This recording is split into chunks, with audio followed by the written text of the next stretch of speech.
Hey everyone, welcome, welcome, welcome. What's up, Mark? What's up, Steve? What's up, Max? What's up, Wolf? It is Friday night. It is 7 p.m. my time, and that can only mean one thing. Hi, Karen. It is time for our weekly 1 hour live stream. And joining us on the shelf this week, the Queen has returned, the Queen Mary. The new Titanic is with us, and USS Arizona is with us. Uh, so, I hope everyone's had a good week. Hope you guys have been doing well. And we're going to get started here. Wolf, I have a new ship for you to figure out. Let me see. I'm going to start our footage. Guys, I'm experimenting with some new sources on OBS this week too. So if for some reason you can't hear me at any point, let me know in the chat. That way I can just go right back um, to the old way of doing it, which I still have up, by the way. So, having said that, let's go into what we're going to kick it off with. And I have a question for Wolf. Wolf, do you know what ship we're looking at? And I will wait for you to respond to that question. How has everyone been? Good week, I hope.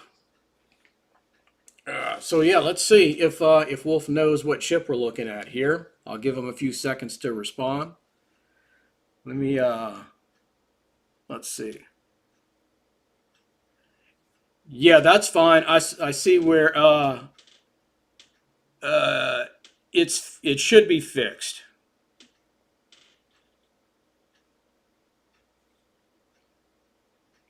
It is not the South Carolina, Wolf.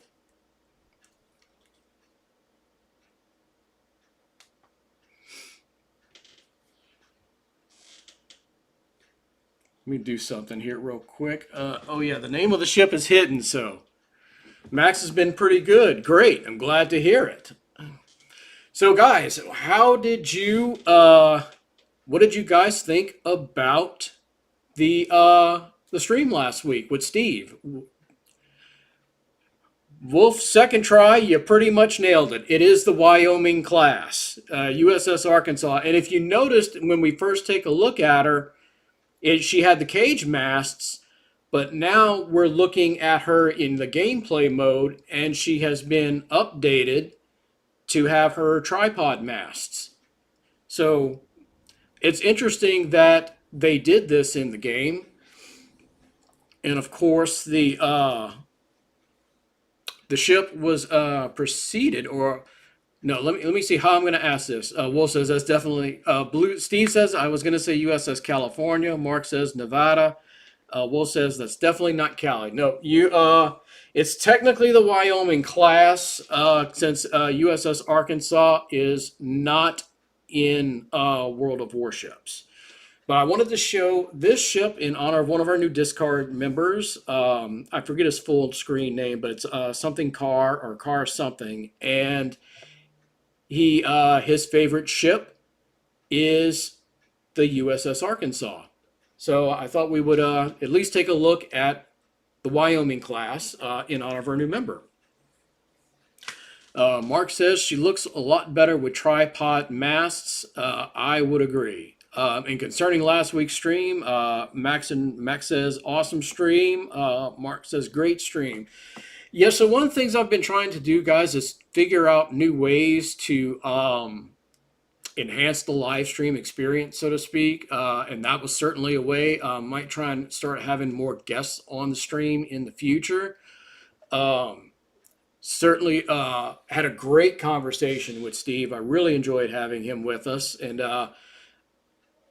definitely going to have him back at some point in the future. So, we can look forward to that. So, another thing, you might have noticed a little video intro to the stream tonight. That was another thing I kind of created. That footage of the Titanic was I recorded it, but the ship was made in a game called Simple Planes, and one of our other Discord users, B Milan, created both Titanic and Olympic in this game. So I got the game.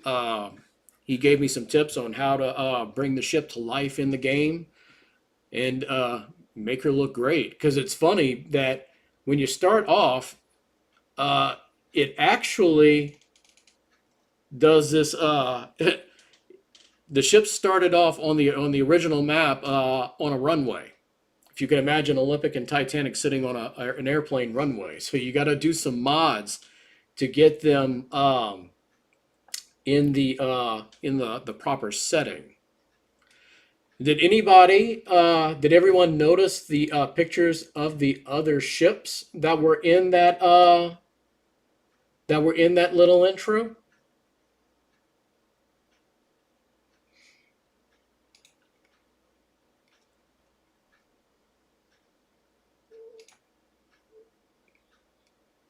Working on some other little thingies too while I'm at it, chat.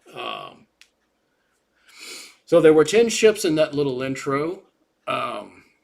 Wolf, you noticed, okay. Can you name all of the ships that were in that intro?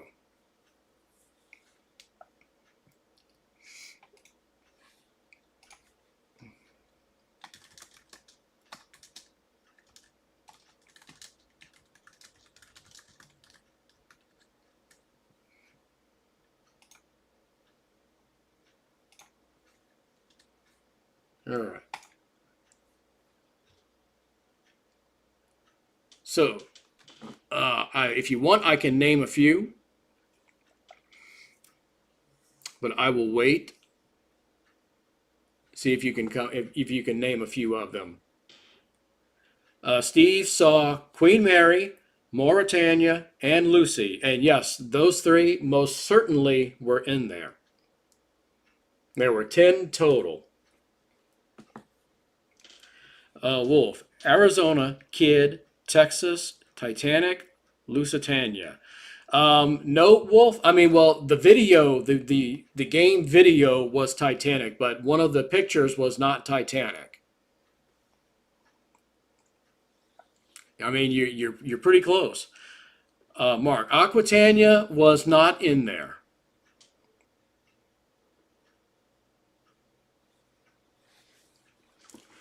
So yeah, just to get a little discussion going while we talk about that too, I do want to pose a Titanic-related question to the chat. And here is the question. And I've been debating this in my mind a lot lately, more so than I ever have in recent years. And I've been reading on a sea of glass, and I'm at the point in the book where the collision has happened. Andrew, Smith, and so forth. They're investing. Oh my goodness! Milan is joining us. What? Milan, welcome, man. Whoa, this is a surprise. I was certainly not expecting to see you, man. How are you? How has your week been? Wow, I did not expect that.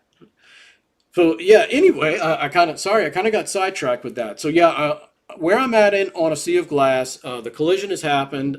Smith, Andrews, others, they're inspecting the damage. It's roughly in the time frame between 12 and 12:15. Andrews has not yet made the determination that the ship is in fact doomed, although that is coming soon. But there's a section where they talk about whether or not Captain Smith was incompetent, for a lack of a better word, which they debunk. But the question, all of that for the question I've been considering in my mind is, how does everyone feel about this? Do you, in your opinion, feel like they were moving the ship too fast through a region that there was ice? I mean, and of course, we're all looking at this through the benefit of hindsight, but what is your opinion on that? Do you think they should have slowed down?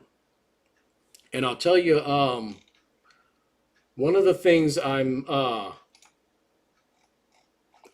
of the reasons why I'm on the fence about it is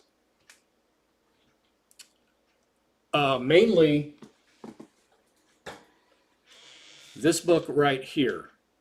Uh, if I can get you a dead shot of it. Yeah, Dead Wake. So, The Last Crossing of the Lusitania. So, you may be wondering, what does Lusitania have to do with this? Well, my thing is, and I've read that book, I've completed that book, and the in the book they talk about William Turner, who was captain of the Lusitania. During the following years, the first few years after Titanic sank, there were lawsuits, of course, and when lawsuits happen, depositions happen, and William Turner was deposed, and the question was posed to him: if he were operating the ship, would he have sped through the ice that fast? And his answer was no. So I've been battling it in my mind if they were making the ship go too fast, or I don't know. I don't know how to feel about it anymore, because Turner, of course, is a seasoned captain of that era, just like Smith was. He was commander of large ocean liners, and I would tend to trust his opinion on the matter. So that's where I'm at with it. I mean, where are you guys at with this? Milan, nobody expects the Hungarian Inquisition. My week was pretty good, thanks. I'm here because I randomly woke up, looked at the time, and remembered the stream would be on, so I figured I could say hi. Can't stay for too long. Well, we're certainly glad you came and stopped by. It's awesome to see you here. Mark, it was going at service speed, and I thought if they saw something ahead, they would have time to go around, not too fast at all. And another thing, in that I can recall in Smith's favor is he steered the ship further south in an attempt to avoid the ice. Um, Therefore, he believed he was in a region that did not have ice. He did not know that the ice was flowing further down the Labrador Current, southerly path, than what it normally does. But at the same time, you're getting ice warnings from other ships that are ahead of them. So I've just been going about it in my mind, trying to figure out how to feel about it lately. And like I said, I've always been on the side of defending Smith's actions, and I still do to a large degree, but I just can't help but wonder, you know. Anyway, that's my thoughts on that. Wolf, thanks for putting HMS Iron Duke as the thumbnail for me. Yes, I know you have been requesting that, Wolf, and I had another ship in mind for this week, one we're going to be talking about a little later. But I know you've been asking for that, so I couldn't deny you any longer. I had to give it to you. Yeah, looking at Wyoming here for a bit. Oh, Matt has arrived. What's up, Matt? Welcome. Good to see you are not you're not shooting photos tonight. Moonser, hello. How are you doing? Welcome to the stream, my friend. We're looking at the Wyoming class battleships, and first time we're looking at these. And one of the things that I was thinking about with this, when I came up with this format, I had this idea in my head that I was only going to show ships that I had models of, but it was a situation where I thought that would just be too limiting. We couldn't look at as many ships as we'd like to look at, so yeah, we're just going to kind of throw that to the wayside. Moonser says, "Good. How are you? I am doing great. Hope you've had a good week." And Moonser, while you were here, did you enjoy our live stream with Steve last week? I know the general consensus is that everyone enjoyed that, and I'm certainly thrilled. It was a lot of fun picking his brain about the Queen Mary, and I'm certain we're going to be doing that again in the future. And I'm going to be trying to get some other folks on as well, because it was really cool to just kind of give Steve the floor and let him tell us about the Queen, because and Moonser said, "Yes, I did enjoy the discussion." Excellent. But yeah, it was a good. I loved just being able to just kind of give him the floor and let him sit back and enjoy, or let us enjoy the information that he had to give us. Nathan is here. Nathan, what is up, my friend? How are you doing? How has your week been? Moonser, do you have any Cunard china? No, Moon, I do not have any china at all, actually. Matt, he has me wanting to go see the Queen. I mean, who doesn't want to see the Queen? You know? Milan, I personally think Smith did everything he could in his experience. I don't think any other captain could have done more to avoid the iceberg, because a large part of it was just pure bad luck. Which I agree with that a lot. And like I said, up until I read that book, I've always been a staunch defender of Smith's actions. But Turner's comment did have me questioning it.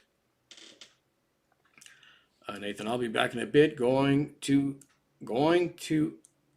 out real quick. No worries. Yeah, take your time. No worries. Um, Steve, and man, I can't even decide on that debate. Speed would have been a factor for visibility, timing, and damage, but I think it was unforeseen. Exactly. I, I mean, there's really no way to. It's one of those things to me. There's a lot of gray area in there. I don't think you can definitively say one way or another. Yes, he should have did this or he should have did that. Um, that's just my thoughts. Steve, shoulda, woulda, coulda. Absolutely, absolutely. I think we're about to be switching ships here for a second, so be ready for that, guys. And yeah, here we go. Mooser, what do you think of the SS America? Um, uh, SS United States Junior, basically. I don't know a whole lot about her history. I mean, I know she, in my view, she was certainly a beautiful ship, and you could definitely see shades of what was to come with the SS United States with her. So I would definitely be interested in learning more about her. That's for sure. Yes, yes. Aquitania, Aquitania. The ship, beautiful. And going back to what I was saying a minute ago about, we can only, I'm scrubbing the idea of only looking at ships that have models of. The chances of finding a model of the Aquitania, for example, I think it's pretty much non-existent. I don't ever remember seeing a model of the Aquitania anywhere. So, there's that thing to consider. Steve says Gibbs' first baby, right?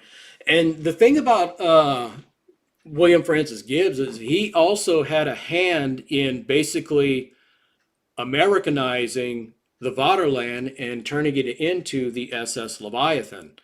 And I think, if memory serves, he learned a lot of lessons in that process that helped him better prepare for the SS America and eventually the Big U, which we're in March now, guys, by the way. So I think we're going to probably be getting some news on the status of the Big U sometime this month. I know, let's see. Karen, I believe he should have slowed down knowing that they had icebergs in the area. And that is a fair point. Um, and again, we're all sitting here with the benefit of hindsight. And I don't know, I guess none of us could really know what we would do until we were in the situation. Milan, I think she was renamed to American Star by then. Are you talking about Leviathan, Milan? Or are you talking about SS America? You got to be talking about SS America because I've never heard Leviathan referred to by that. Steve, I just wish Aquitania was in Dazzle or Gray. Right? That would have been really cool to see. Wolf, you should be able to see what ship we're looking at now. I think you should recognize her right off the bat. I would be very disappointed in you if you didn't know what ship we're looking at right now. Mooser, she was renamed several times. Okay, that I did not know. Matt, how would you act if you were on the Titanic back in 1912 and the ship was sinking? Me, I would probably be having a panic attack. I'm sure a lot of people were having a panic attack. And in the beginning, it did not go that way. And that's one of the things they're talking about in the book right now, at least in the section that I'm at, is the word spread throughout the ship fairly quickly that they hit the berg. Um, some people instantly reacted very nervously. Some people laughed it off. They're like, it's not a big deal. The Titanic can't sink. And obviously, as they're seeing Smith and Andrews going around, and Ismay's got a nervous look on his face too, and then they're swinging out lifeboats. This is another thing to Smith's credit. In the book, it says Smith did not wait until Andrews told him, yes, 100% the ship is going to sink, to get the lifeboats ready. He gave that order long before he knew that the ship was doomed. So that's another thing, in the plus column for Captain Smith. Steve, American Star was formerly America, but that was her name when she ran aground in towing. Okay. Wolf, that's Texas, obviously, of course. I figure we're going to look at the Wyomings. We have to look at the ships that ended up replacing them. And that would be the New York class, Texas and New York. Milan, yes, I was talking about SS America. Okay, check my previous comment before. I got you, Milan. I'm trying to keep up here. You can bear with me. Moonzer, yes, at the end of the SS America was renamed to the SS American Star when she ran to ground. Oh, and be right back. No worries. Mark, okay. Steve, 2005. Okay, cool. See, and that's the good thing, with you guys here. Yeah, there's some ships I know a good bit about, but I don't. There's a lot of them that I don't know about, and I've got you guys here to help me with that too. So we're all here learning. Wolf, I believe SS America also had a name change during her time as a troop ship in World War II. Now, one thing I do seem to remember about SS America, and you guys can correct me if I'm wrong, before the United States entered the war, SS America, on the sides of her hull, like amidships, like on both sides of the ship, right there, she had giant American flags on both ends. And I forget what wording she had on the hull in the middle, but it might have been United States or neutral or America. I forget what was there. But the point of that was to make sure that everyone knew that at that point the United States was neutral. We were not involved in the war. Steve says USS West Point. And Max, yes, her name during the war was USS West Point. Gotcha. See? Mark, yeah, America. So, yeah, I just learned something new. So, well, while we're talking about the SS America, you guys can hit me with some more fun facts about her. Because, again, I don't know. I admit that I do not know a whole lot about the SS America.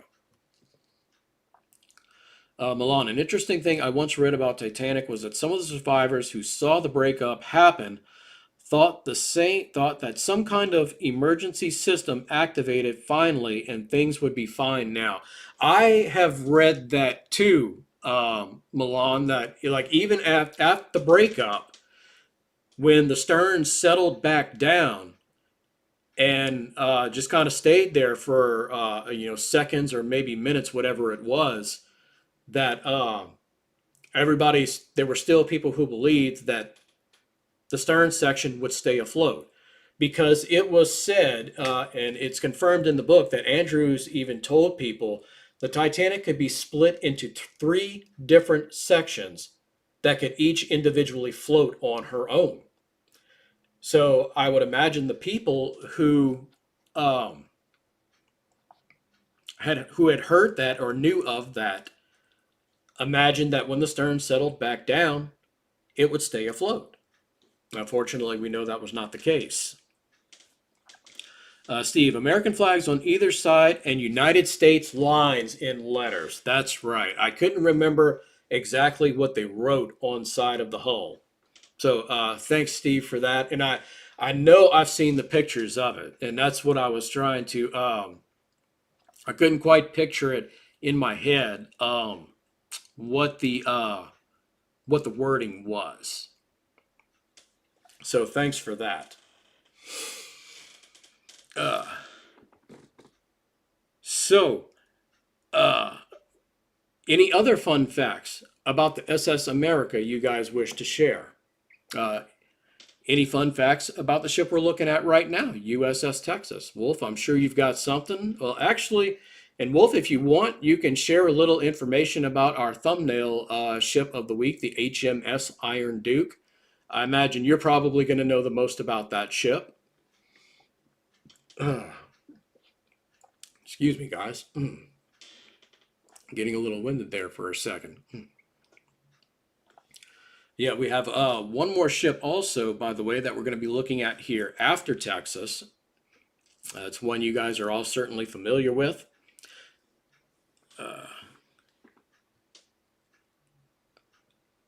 Matt, I read that they did the last dry dock tour. I don't, I'm not 100% certain on that, Matt.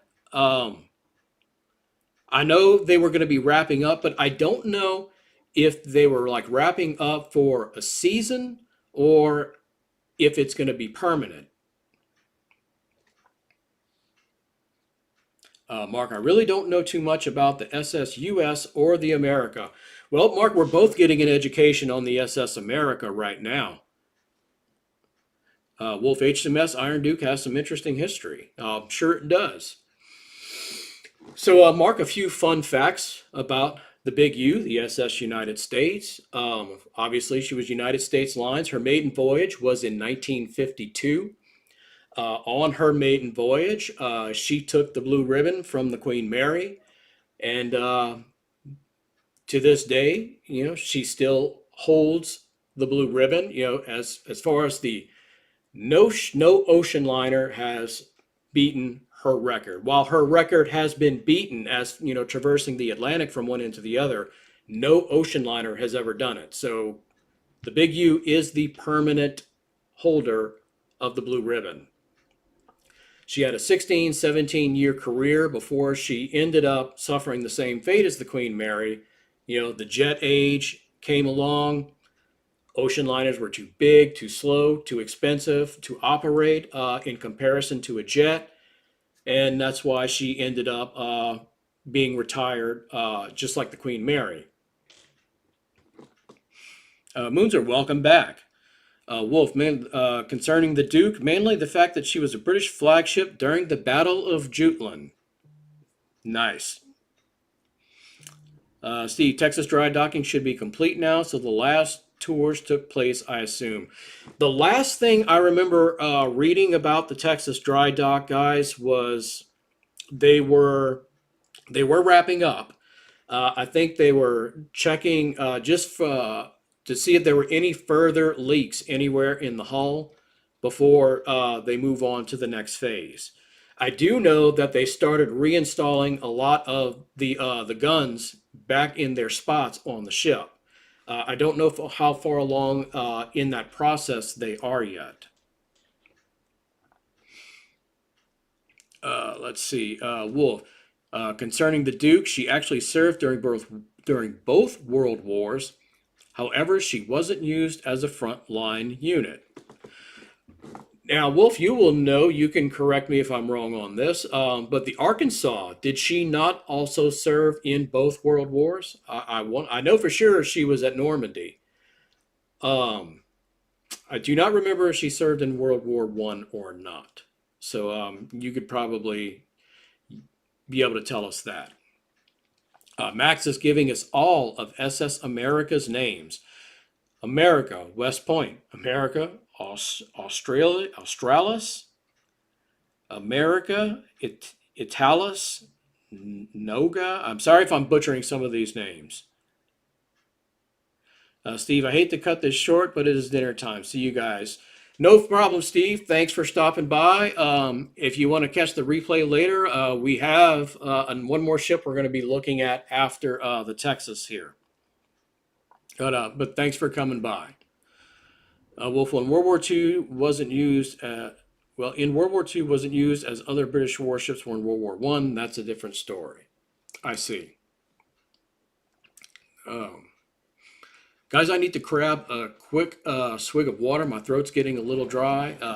I will only be a second. Be right back.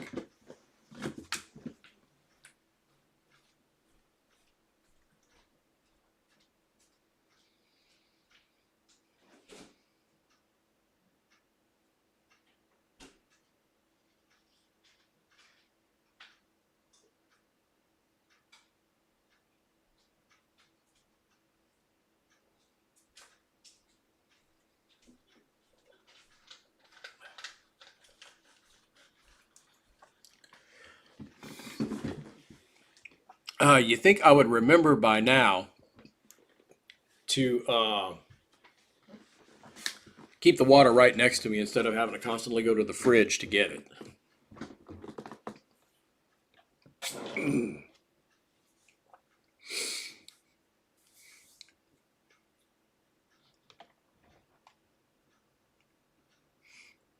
Yep. Take care, Steve. I'm sure we'll see you again.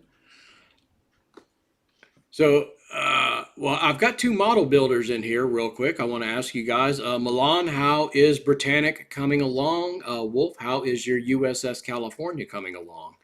course, you guys know I am working on 400 right now, and she's coming along slowly, but she's coming along. Matt, that's what I had to do. Keep something to drink. Yeah, I hate doing that on camera though. I don't want to see people that have to watch me eat and drink on camera. I don't know. It's just kind of, I don't know, unprofessional to me. If I don't know, maybe that's not the right word. It's just weird. I don't know. I don't think people should have to sit here and watch me eat or drink stuff.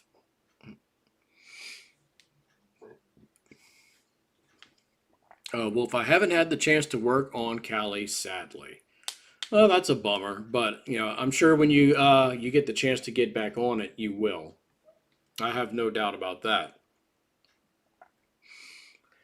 So, hit us with some fun facts about the Arkansas Wolf, if you can.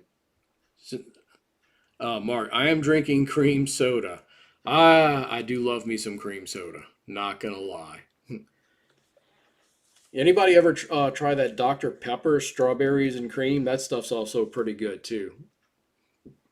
Isn't it awful how all the bad it's always the bad stuff that tastes the best. Milan, pretty good. I painted the aft grand staircase dome yesterday and painted the manually added deck piece too. I'll paint the vents with dark mass. I actually did 400's dark mass. I've completed that fully. So I'll be trying to finish off the both the bow and the stern. The forecastle, the well decks, the poop deck, all of that. That way I can get that installed onto the model. Mark, I love Dr. Pepper strawberry and cream. So good, right? Wolf, I don't know much about Arkansas besides being the oldest battleship the U.S. had and her fate as a target ship for the nuclear tests. Right. So, unfortunately, Arkansas was one of the ships that went through that, and the Pennsylvania was another one. Nevada was another one. I'm trying. Those three battleships were there for sure. I know there was a whole lot more cruisers and destroyers, but those were the three battleships off the top of my head that I can think of. Arkansas was with Texas during D-Day and was also used in the Pacific. Yeah, my and Arkansas is one I don't know a whole lot about either, but I do know that she was at D-Day with old Tex. Mark, another tragic loss of a good ship. Another tragic loss of several good ships. Milan, as you know, also worked a lot on the guide. Did you find some time to read it yet? I have not, Milan. I'm going to try and get to some of it tomorrow and on Sunday. I had an extremely busy day at work today, and when I got home, it was eat, shower, and get ready for the stream. Well, Pennsylvania, Nevada, Arkansas, Nagato. That's true. I forgot there was a Japanese ship there, and New York. And see, that's the thing. They should have preserved Pennsylvania, Nevada, and Arkansas at the very least because they were, to my knowledge, they were the only three ships left in existence of their class. Because back then, a lot of the classes, you only had two ships per class. For example, the New York and the Texas were the only two in the New York class. In the Pennsylvania class, you had Pennsylvania in Arizona, and what is it? In the Wyoming class, you had Arkansas and Wyoming. It wasn't like in World War II where you had, four Iowas, you had four South Dakotas. Milan, okay, no worries. I'm looking forward to hearing your feedback. Milan, I have no doubt in my mind that, the guide you're working on is going to be fantastic. And I know you already know that I'm going to be using it. Arkansas, sister Wyoming was actually still around by then. Okay, well, Cool. I did not know that. Let's see. I'm trying to find the name of the nuclear test that all the ships were sunk in. Wyoming was a training ship, however, unlike Arkansas. Didn't Nevada survive the blast from that nuclear test? And they had to eventually intentionally sink her, if I remember right. I'm almost positive that Nevada survived the nuclear blast. And I'm trying to remember the name of the operation. I'm actually looking for it right now. So if you guys can bear with me for a sec, I'm going to attempt to find that.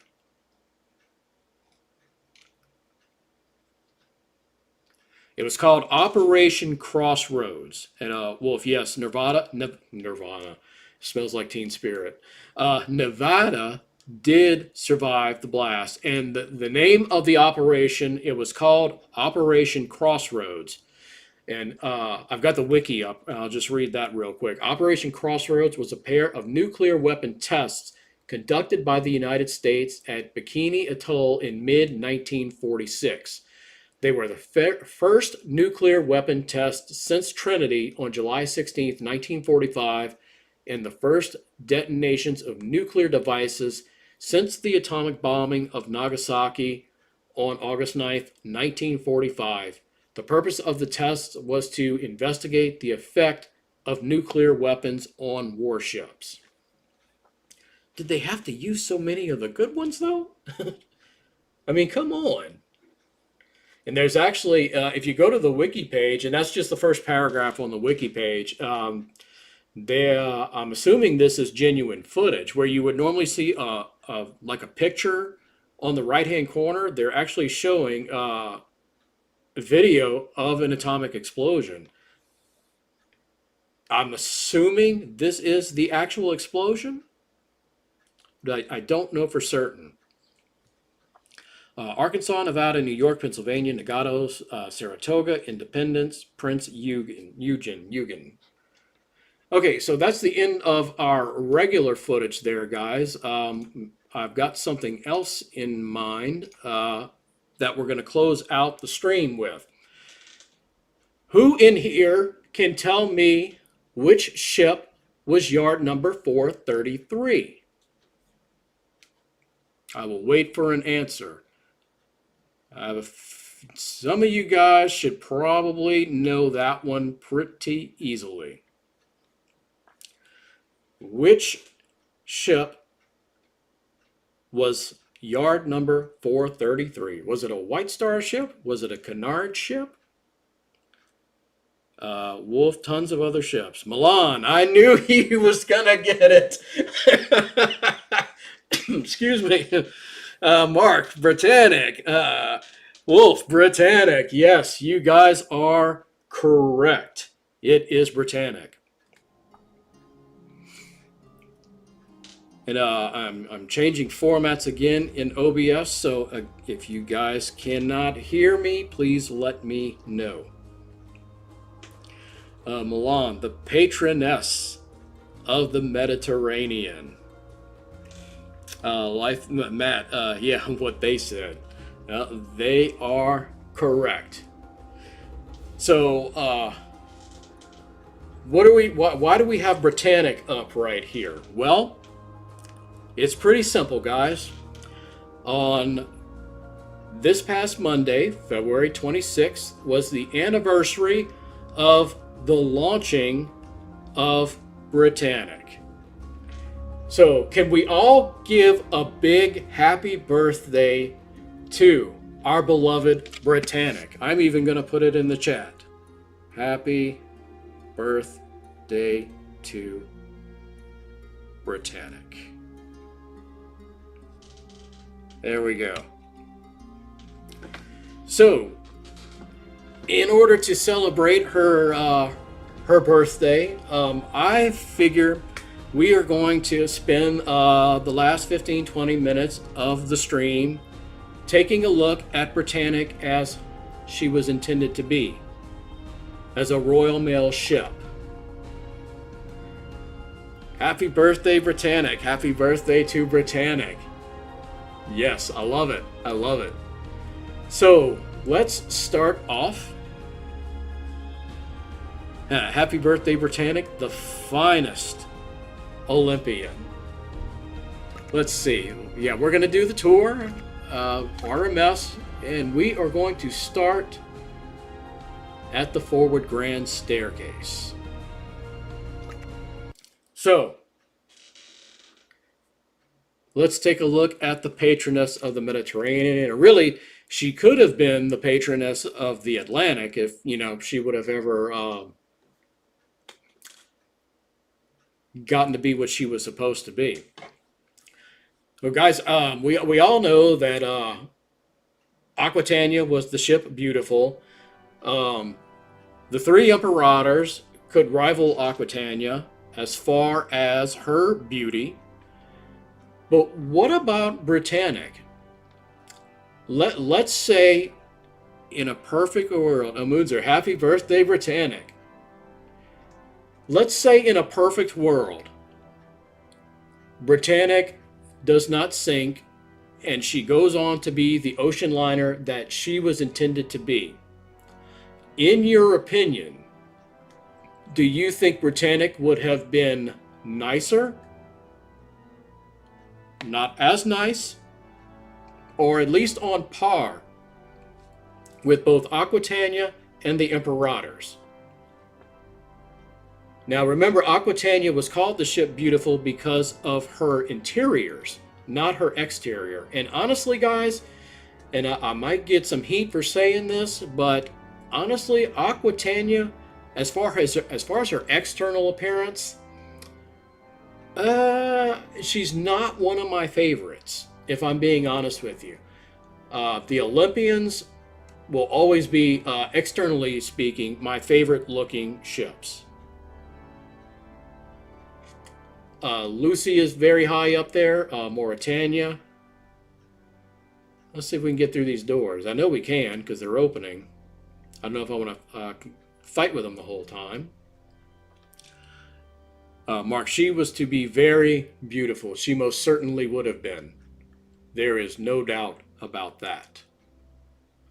I would say that Britannic would have definitely, at the very least, she would have been on par with Aquitania. Oh, look at that. We got a nice little view out there looking at the forecastle. It's Brian. Welcome. Welcome to the stream. Happy birthday, Britannic. I love it. I love it. Yeah. She would have definitely been, as Milan says, the finest of the Olympians. There's no doubt about that. There were a lot of changes made to Britannic that were not on Olympic and Titanic. One example being the playroom. As far as safety features, lessons were learned with Titanic that were implemented on Britannic. We're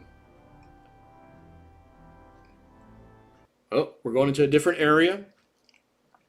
Milan, she was in many ways the same as her sisters, but some of her interior was even more luxurious, so I think she could have rivaled Aquitania to some extent. I agree completely. And I do believe that Britannic was supposed to be the first ocean liner to have bathroom facilities in the staterooms.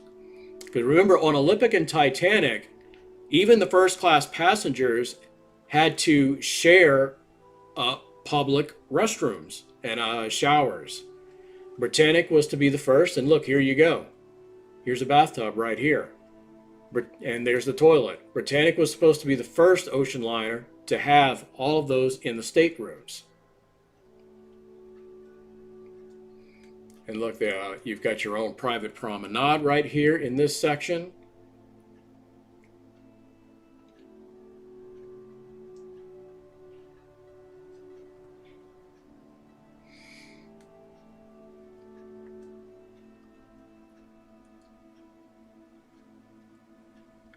All right, so let's go and look around in a different section of RMS. Let's go to the swimming bath. If you guys remember, and I'm sure we've all seen Honor and Glory, Titanic's swimming pool area, and I would imagine Olympics too, was very bare bones. But look at Britannic's. Look at this swimming area. Matt, I wonder if in like 200 years they will be talking about the cruise ships of today. Probably not. Mark, Titanic had private bathroom. There was one in the Strauss suite, but I don't think all of the rooms on Titanic had them. Mark, I know for certain that there were first class passengers who had to share public bathrooms. Yeah, all of this you could see like on Titanic, and I would imagine Olympic too. You could see like the exposed beams on the ceiling, and even rivets in the walls. On Britannic, you've got this nice marble on the walls, and the whole area. Look at these beautiful columns here, very nicely decorated. Moonzer, the Britannic had 6 crosses painted on her hull, port, and starboard. And when I do my Britannic conversion, the crosses actually came with the custom gantry davits that I ordered. So the crosses will be accurate on my model of the ship when that time comes. Wolf, modern cruise ships are too boring. LOL. Mark, no, not at all. I agree. Because let's be honest, those... and while we're talking about it, you notice there's a bulkhead right here. This door is closed on Titanic. That's why you cannot have any access to the swimming area on the wreck. And you could probably see this bulkhead would probably be closed as well. Yeah, modern cruise ships are nothing more than giant hotels sitting on a hull. You know, the only ship, and I don't know what it is with us, with humanity, but we remember the tragedies more than we remember the successes. Think about it. You know, Titanic is arguably the most famous ship of all time. And I've said this before, the only ship you could probably say is more well-known than Titanic is the Ark. Titanic sank. Most people know about Lusitania, or the ones that do know about Lusitania, they know so because she sunk. The Arizona, she sunk. But we have success stories of ships like the Olympic, Mauritania, Aquitania, that had these long, amazing, successful careers. And outside from, us ship nerds, they're people who don't even know Olympic existed. And a lot of them who are coming to know of Olympic is because of a certain idiotic conspiracy theory that I won't get into. Moons of the Britannic's pool is very beautiful. I completely agree with you. Milan, those small crosses that came with the gantries will be on the boat deck railings. The ones on the hull, you'll still have to paint. Right, yeah, I gathered that much, Milan. I kind of figured that. And I know you've got the dimensions you told me in your guide as to how to paint the green stripe and the red crosses. Matt, I was about to say that we remember the bad times. It's true. It's unfortunately true. Moozer, everyone cared about Olympic, not really the Titanic. But here's the thing: in the immediate years, I don't know at what point in history Titanic went from to becoming this legendary, iconic vessel, and again, as I say, one of the most famous of all time. I don't know exactly at what point in history that happened, but what we know is,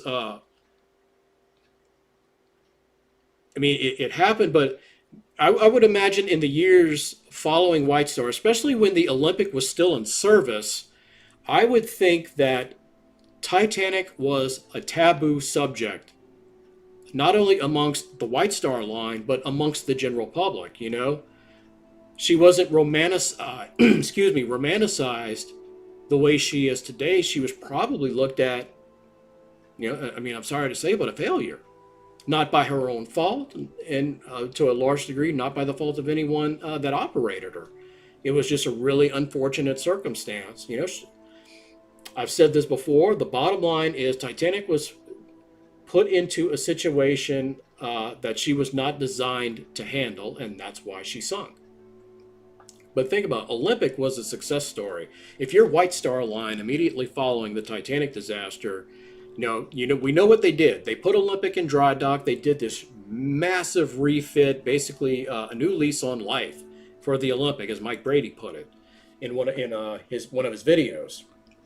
And Olympic became extremely popular throughout most of her service career. And Mike's also got a video about Olympic in the 20s where she was like the celebrity ship or something to that degree. People loved sailing on the Olympic. So if you were alive at that time, you cared a whole lot more about Olympic than you did the Titanic.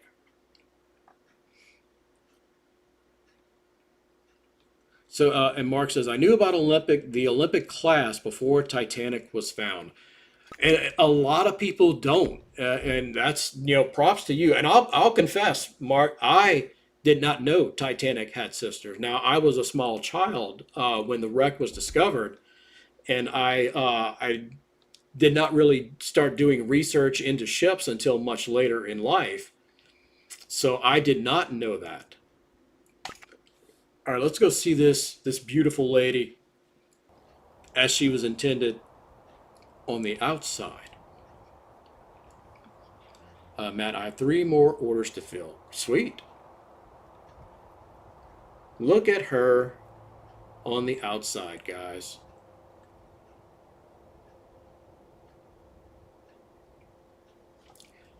So here's a question concerning Britannic's exterior appearance. And another question while we're at it. First question, do you think the gantry davits make Britannic look better or worse? I'm not a fan of the appearance of the gantry davits. However, I think they are so much more efficient than the Welland davits. And actually, Steve and I were talking about that earlier before the live stream started. Oh, Mark, beautiful. Right? But here's one thing I've always wondered. Why did no other ships ever install the type of gantry davits that Britannic had? Max, how majestic she is. She certainly is, Max. Wolf, she looks nice with them. Mark, I'm used to seeing the davits now. She doesn't really detract. It doesn't really detract from her appearance, in my opinion. The only thing, if there was anything that would detract from her appearance, is the extreme amount of lifeboats they have. Which, hey, right after this is a couple of years after Titanic, I get it. I was not a fan of the gantries in the past, but due to my model project, I have to look at them a lot, and I'm slowly growing fond of them. See, with them painted here in the white, they look better than what they looked on her as she really was, HMHS, in my opinion. I mean, they were obviously way more efficient. It was a much better system. That's why I always wonder why no other ships ever thought to install this type of gantry davit system on their ships the way Britannic had. Because another fact, and I'm sure you guys know, but for anyone who might not know and are watching this, the gantry davits here could reach over to the other side of the ship if the ship was listing too far one way or another, pick up the lifeboats on the opposite side, and then launch them. And if you remember when Britannic was sinking, she was going down by the head, Listing to starboard, just like Titanic started off doing. Of course, Titanic then went to port, then righted herself, but Britannic always stayed listing to starboard. These gantry davits, this one right here on the starboard side, could reach over, grab these boats. Or let me correct myself. In theory, it could. The problem was if you have a funnel between the gantry davits, then no, the gantries could not reach over because the funnel is blocking them. However, if we go on down to the poop deck over here on the stern, there's nothing blocking these other than each other from reaching over and grabbing all the boats on either side. So the ship was listing to starboard. Okay, no problem. You would have a lean to starboard. So theoretically, if you're trying to launch on the port side, the boats are going to rub against the hull on the port side. We saw this happen in extreme cases with the Lusitania. They could pretty much not launch any lifeboats on the port side of Lusitania. Well, on Britannic, that's not a problem. Take the port side gantry davit, extend it out of the way, and then the starboard side, one could just reach over and pull boats as needed without an issue. The only thing I don't like is one pair of davits on the stern. Those just look hideous. The only thing I don't like is the excessive amount of lifeboats on her. But again, obviously, I get why. Here we go, guys. It's getting nighttime, and we're going to see Britannic light up here. Her lights are going to come on in a second.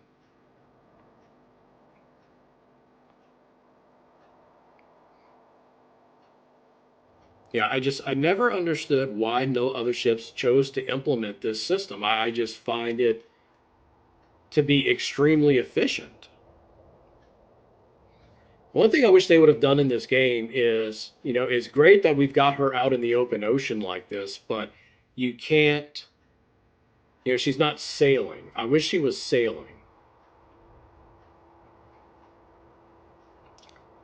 Let's go down and get a closer look. Look, oh wow. How's that view, guys? What do you think of that view right there? Milan, it throws off the balance of her looks. It would be better if those pair was located on the boat deck, though. Makes sense. Oh, there we go. Her lights are on. Wow.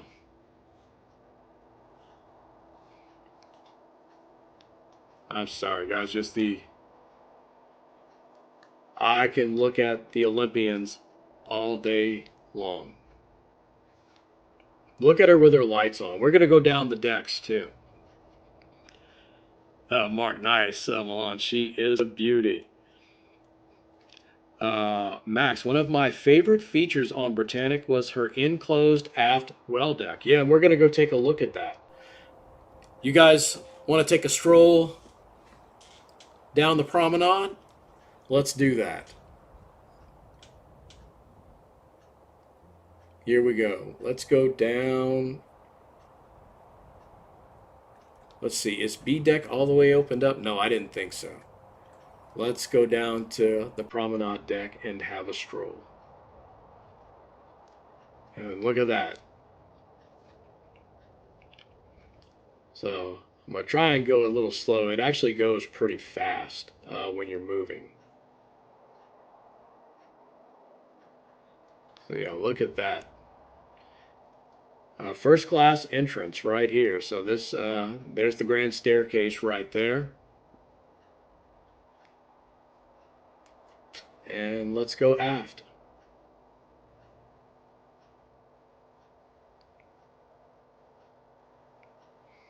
I'm going to take a look at that well deck. And here's what Max is talking about.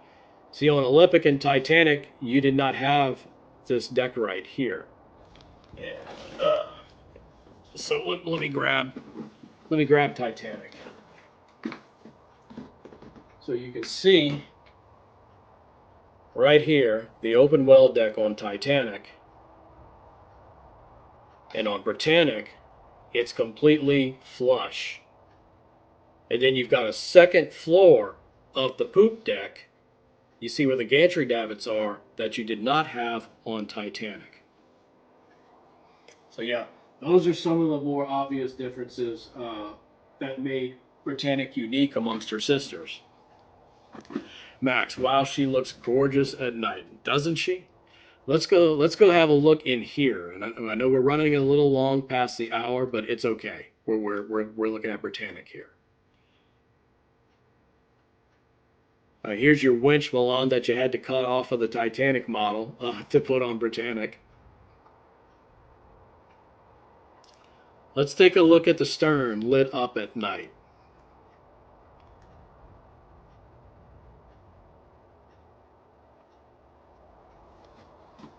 Wow. Look at that. Just amazing, guys. Just amazing. So, let's go back up the promenade, and then we'll take a look around on boat deck real quick before we go ahead and call it a wrap. Wolf, gorgeous. Now, Wolf, here's a question for you, Wolf. I know, obviously, you're more into you like ocean liners too, but you're more into the warships. But out of Britannic and Olympic, Wolf, which one would you say you prefer out of those two? I personally would lean towards Olympic, but if Britannic ended up like this as RMS Britannic and had a career, she would probably top Olympic for me. And here you got the extra compass platform above the bridge. Milan, she could have been the queen of the oceans. She is beautiful. I could not possibly agree more. Let's go have a look inside the bridge.